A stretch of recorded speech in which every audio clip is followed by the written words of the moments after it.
Sports Desk at the Columbus Dispatch presents the BuckeyeXtra Basketball Podcast. With your host, Ohio State basketball beat writer Adam Jardy. Brady Batiste says, "Give me the rock."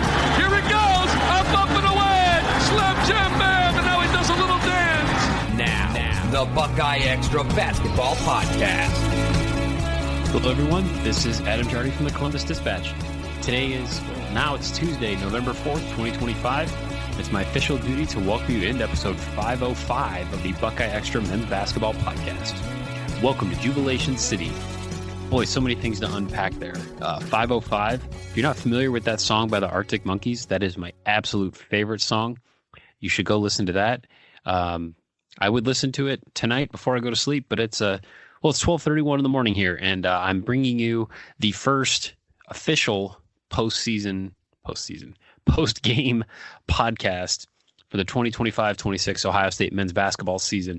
I'm coming to you a couple of hours removed from the season opener against IU Indy, and I'm coming to you from the Jardy basement. Not only was this the first game for quite a few players, but, first game for reporters too. I forgot my doggone microphone.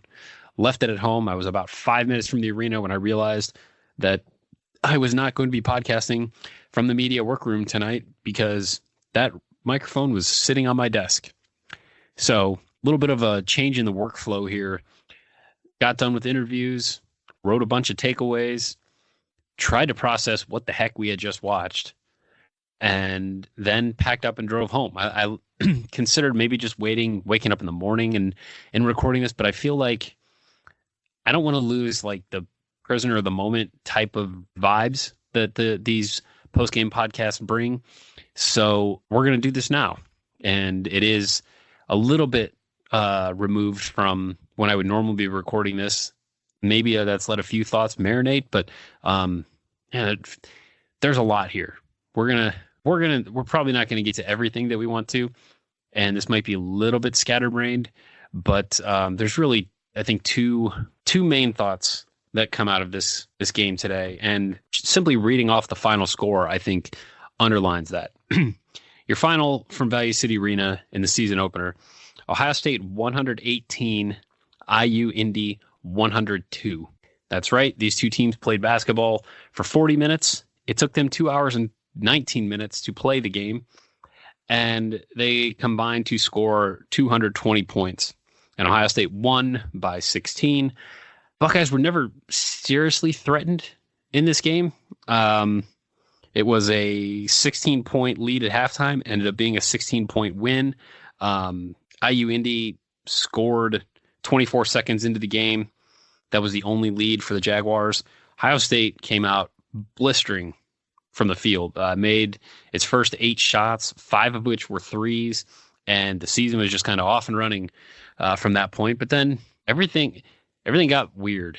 Everything got more difficult to conceptualize and contextualize and really just understand how we feel about it, because Ohio State almost set a program scoring record, but also gave up more than 100 points. And I think you can be of two minds about all of this.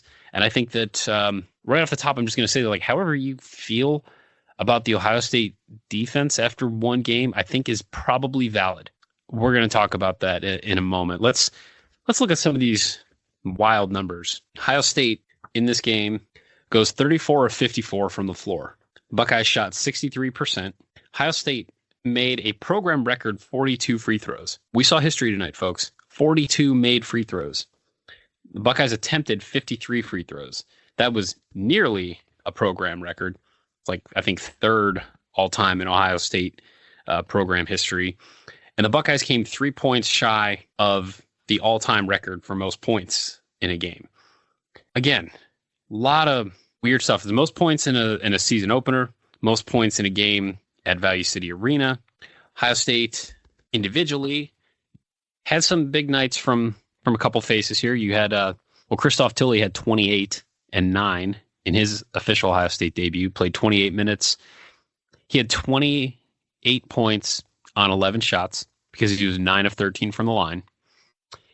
Bruce Thornton had 26 points on 10 shots because he was 10 of 12 from the line. 5 rebounds, 4 assists, 1 turnover, and a steal. Devin Royal had 22 points in 24 minutes on 9 shots. He was 10 of 13 from the line. He also had 8 rebounds, 2 steals, 2 turnovers. And then John Mobley had 16 points on 12 shots. He was like the one guy who struggled from the field. 4 of 12 from the floor, 2 of 8 from 3. But he was 6 of 6 from the line. He had 8 assists, tying a career high. Also had 5 turnovers. And then Brandon Knoll only had 6 points, only took 4 shots, but did finish with 10 rebounds. He had 3 assists. He also had 4 turnovers. The turnovers, they were an issue at times for Ohio State. The Buckeyes finished with 17. 13 of them came in the second half.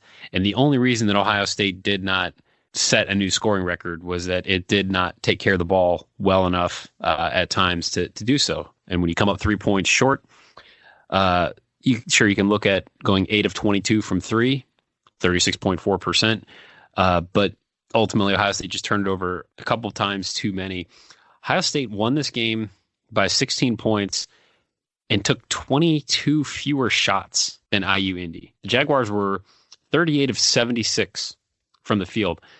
IU Indy shot exactly 50% in each half. That merits some conversation here in a moment. The Jaguars also had 12 offensive boards. So they had a 16-11 advantage in second chance points against Ohio State. Ohio State did turn IU Indy over 13 times and had a 22-19 advantage in points off of turnovers. Ohio State also had a 50-36 advantage in points in the paint. And again, Buckeyes 42 points from the free throw line. This game was a challenge. This game was a challenge in so many different ways. It certainly brought back memories for me growing up of playing against Keith Diebler coached teams. This was how Gibsonburg High School played back in the Suburban Lakes League in Northwest Ohio when I was a Northwood Ranger. And they would pressure you all game long. They would, if you could string together 4 passes in a row, you were probably getting a layup or an open 3. But odds are you probably weren't going to do that because, well, we just weren't very good. And they were going to make it difficult. And by the end of the game, that could really wear you down. That can really sap your energy and your spirit. There were some definite similarities there watching this game, the way that IU Indy played. And so this style and this tempo created the type of game that we just don't see often, if at all. And what I mean by that, like just looking at the baseline, how many times did each team have the ball type of deal? Ohio State had 80 possessions in this game, and IU Indy had 82. So we're talking 162 possessions in a 40-minute game. So that roughly breaks down to a possession ending every 15 seconds. That is a pace that is almost unheard of and something that we don't almost ever see when it comes to Ohio State basketball. So Ken Pom goes back since the 1996-97 season. So we can go back, theoretically, you go back further and try to compute some of the stuff. I don't know that teams before 96-97 were playing at the type of pace that we saw today. But this was the second fastest game that Ohio State has played in the Ken Pom era. The fastest was back on November 10th, 2006, when the Buckeyes beat VMI 107-69. That's the only game since 96-97 that had a faster tempo than this one did for Ohio State. Ohio State's free throw rate was the 3rd highest in the Ken Pom era, and Ohio State shot 81.2% from 2. That's the 2nd best mark in Ohio State history since Ken Pom. And when you look at the shooting chart for Ohio State, the Buckeyes essentially, so they 54 shots, which is wildly low for 118 points, but 54 shots, 22 of them were threes.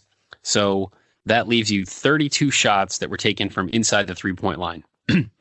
And of those 32 shots, I count 1.5 of them that I would classify as definitely a mid-range jumper. There's one John Mobley Jr.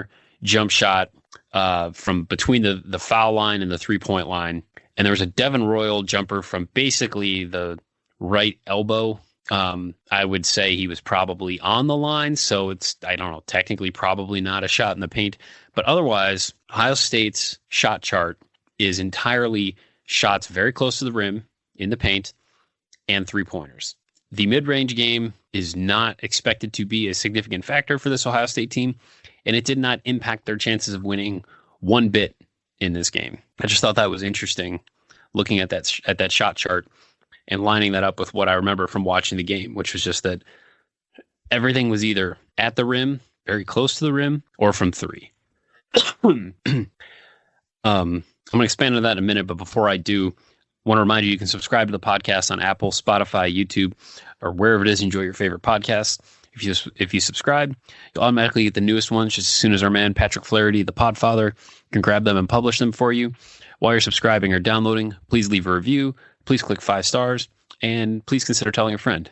So thanks to everyone who's taking the time to do all those things. So sticking with the offense here for a minute, this game lined up with everything that everyone said about Ohio State's offense all summer and all fall. Every conversation I had with anybody about this team pretty much started and ended with, this team is going to score. This team is going to score at a high rate. This team plays unselfish basketball. This team cuts. This team gets guys open. We're going to see on some of that stuff when they play more traditional type of team. The Buckeyes get Purdue-Fort Wayne on Friday after beating IU Indy. Now, Purdue-Fort Wayne opened its season with a 90-71 loss at Grand Canyon earlier here tonight. But I would expect a more traditional type of style because, frankly, nobody plays the way that IU Indy plays under Ben Howlett. And this is the guy who ran an incredibly successful D2 program for the last several years, and now moving up here to the D1 level. His first game as a D1 coach. I think it merits pointing out here the sheer number of possessions that were, in this game and what impact it had. So the last time that Ohio State allowed 100 points, actually wasn't that long ago. We saw Ohio State beat Nebraska 116-114 in double overtime last season. So it was just back in March. So that game had 50 minutes of basketball and featured 167 possessions. So tonight we saw Ohio State play 40 minutes of basketball and finish with 162 possessions. So you're talking 10 more minutes of basketball than what we saw tonight and only 5 more combined possessions. This game was played at a ridiculous pace and tempo that that IU Indy wanted to play with, will play with, and I will not be surprised if this gives multiple opponents fits throughout the season. This is a unique challenge for any team. And boy, this Saturday, IU Indy goes to Butler. Thad Matta is going to get a shot at these guys. John Diebler is going to get a shot at these guys. That's going to be, I wasn't necessarily planning on looking for that game, but I'm going to have to watch some of that. Because that's going to be interesting. So certainly the flip side to this for Ohio State is that defensively it's concerning, and it's probably not as concerning as it immediately appears to be when you say Ohio State gave up more than 100 points without going to overtime for the first time in a long time. It was Purdue. Let me make sure I get this stat right. So the last time that an Ohio State opponent topped 100 points in regulation, Purdue had 107 points back on February 7th, 1998. So we spoke with Bruce Thornton and Christoph Tilley after the game, and then obviously with Jake Diebler. And it was interesting because both Bruce and Christoph were looking at the stat sheet and really looking at the stat sheet. So I was like, my first question was just like, okay, what are you guys looking at? Like, what jumps out to you? And I thought Bruce's response was a lead to my takeaways. He just said the good or the bad. Then he said, let's start with the good. So then they talked about sharing the ball, getting to the free throw line. And then he said, and then they transitioned to, well, what do they need to work on? And here, tell me if this gives you like a little bit of PTSD.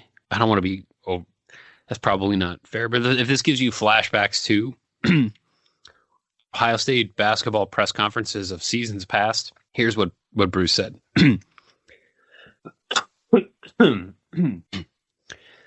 Defensively, I feel like we had a lot of breakdowns at the end of the shot clock. We'd guard for 20, 25 seconds, then a miscommunication and not grabbing the rebound, not understanding what you need to do to win big games. It hurt us today, most definitely, but we're understanding what we need to do and get to the drawing board. And until I said, well, what do you think? And he said, well, he goes, what he said. He said, I think we did a good job offensively, but defensively, we still got to work on some stuff, obviously. They scored over 100 points. That can't happen. So question then is like, well, why did it happen? And are these things fixable? It's interesting that despite all the points that IU Indy scored in this game, Ohio State's 98th at this moment in adjusted defensive efficiency at KenPom. And not everybody's played yet. Some of the numbers it's weird how they can project that kind of stuff without there even having been a game. But Ohio State in this game finished with an adjusted defensive efficiency of 118.8 points per 100 possessions. Obviously, that's not going to win you a Big Ten title. It's not going to get you far in March. You're going to struggle to get into the NCAA tournament if that's the type of number you put up all season. But I immediately thought to myself, like, well, this has to be one of the worst rated defensive performances that Ohio State has had in a while. It doesn't rate in the top 10 at KenPom, and it wouldn't be the 8th worst defensive performance of the season last year for Ohio State.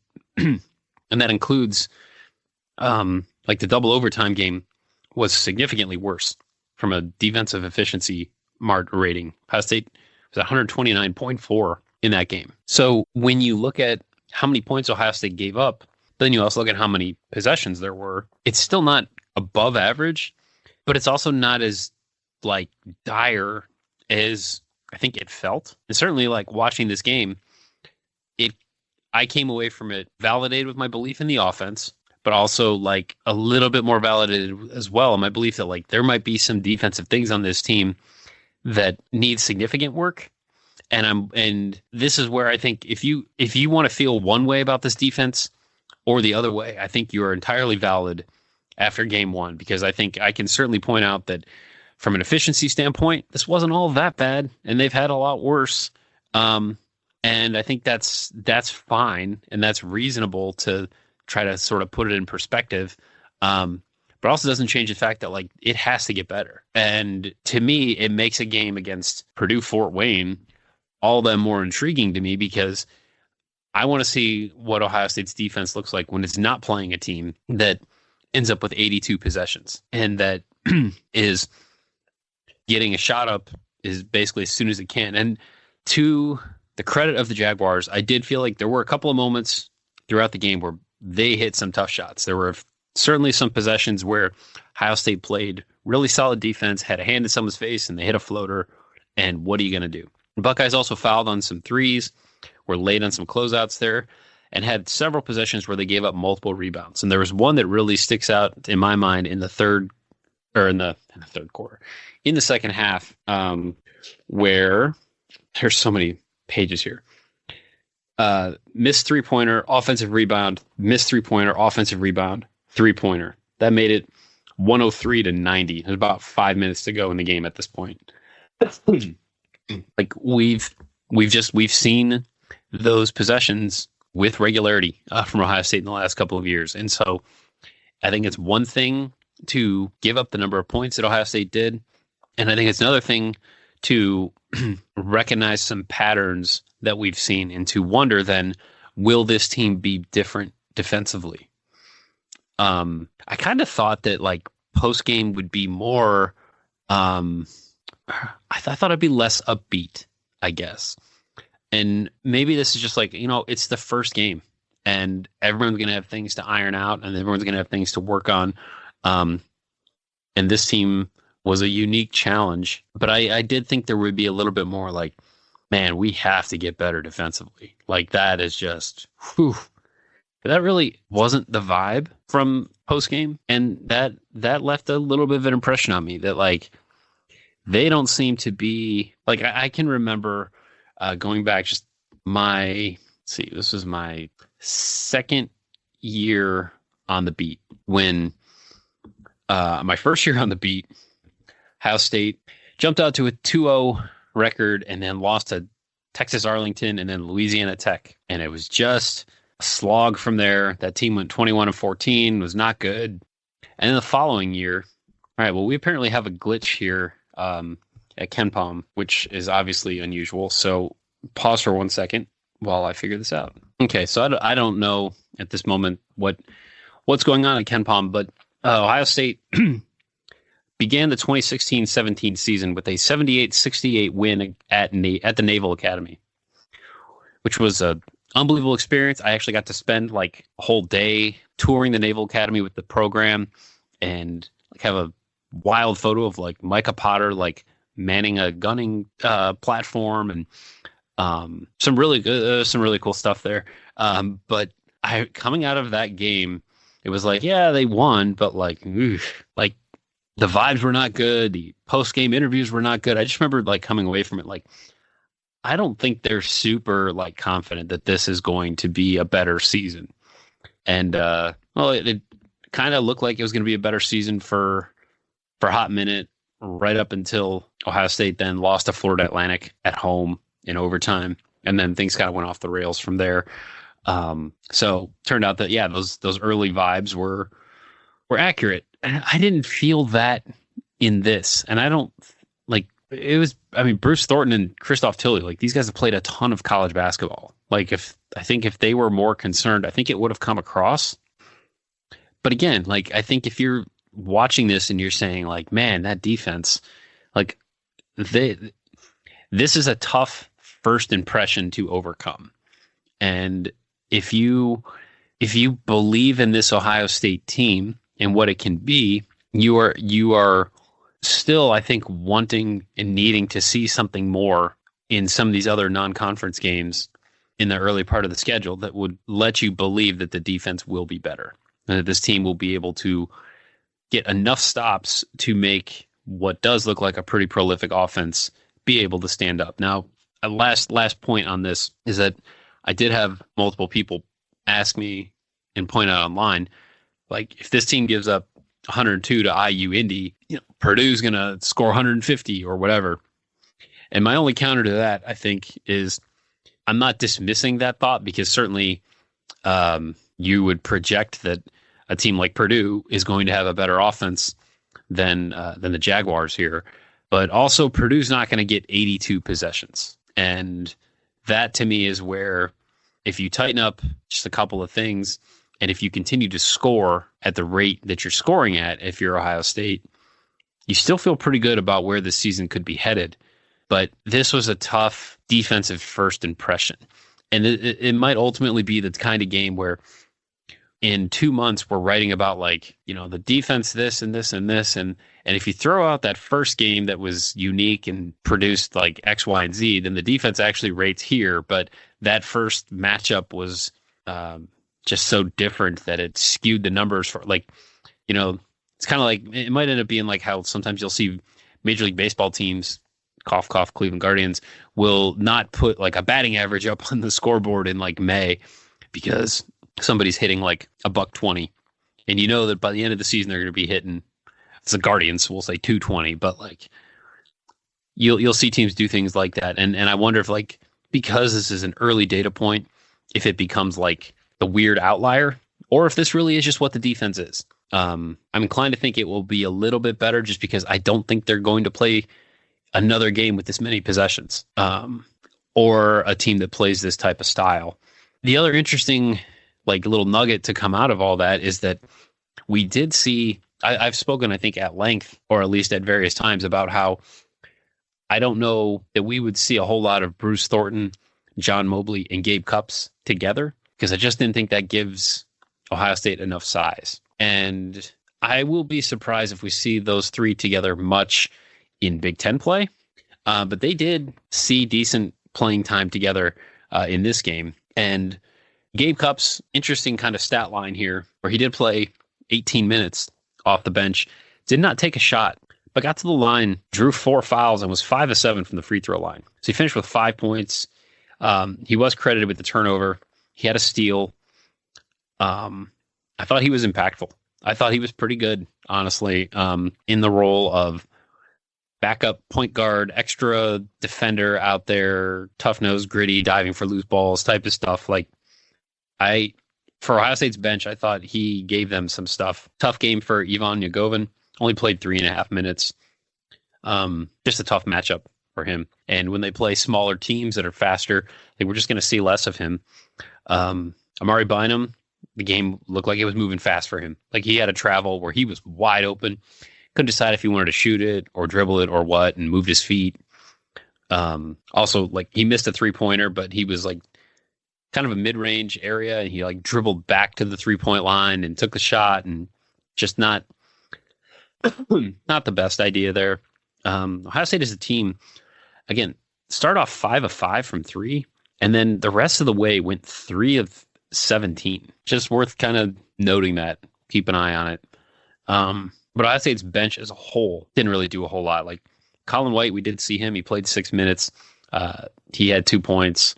Tayson Chapman hit a 3, drew a foul, hit 2 free throws. So he had 5 points off the bench in 5.5 minutes. He did have a turnover, kind of struggled a little bit there in the second half. And then interesting stat line here. And I guess this would get rounded up to 6 minutes, but in his Ohio State debut, Matthew Griachich with a 6 trillion, 5 minutes and 34 seconds on the floor, and did not record a statistic. It's going to be a little bit of a process for him. I'm tempering my expectations slightly. I still think that there's obviously there's talent there and there's offensive upside capabilities there, but just clearly just not there yet. So I think I'm going to wrap this one up now because, as you've probably been able to pick up, my voice is fading on me again. I'm doing my best. I'm trying to take care of it. I don't know why this is happening. Honestly, shades of last year's season opener out there in Las Vegas, trying to gut through and go as long as I could because I had a red-eye flight and was in no hurry to go anywhere other than to the airport, but just couldn't keep talking, and that's where I am right now. So I'm going to wrap this one up. A couple of stories coming your way here the next couple of days. Just visit dispatch.com. I don't want to spoil them here in advance, although the one, I think I promised it for the weekend on the last podcast.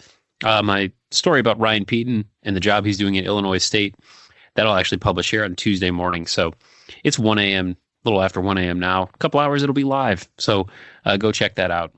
And I'll have much more certainly coming out of this game and then setting up Friday's game against Purdue Fort Wayne. So continue to visit dispatch.com, please, and check out all the different social media platforms. I'm posting videos and thoughts and all that stuff to all the different ways that I can try to hopefully find you all, but definitely wanted to get this podcast recorded here before I went to bed. So now, as always, you can send along your questions, your comments, your love notes, your hate mail, and otherwise constructive criticism to me at Adam Jardy on Twitter or HeyJardyDispatch.com. Thanks again for listening and dealing with my voice. Thanks to Patrick Flaherty, the Podfather, especially for listening and dealing with my voice. I'll be back with you Friday night, late, breaking down this one or this next one. So until then, be kind, take care, and we'll talk soon. Be sure and subscribe to the Buckeye Extra podcast in the iTunes Store, the Google Play Store, or on Stitcher.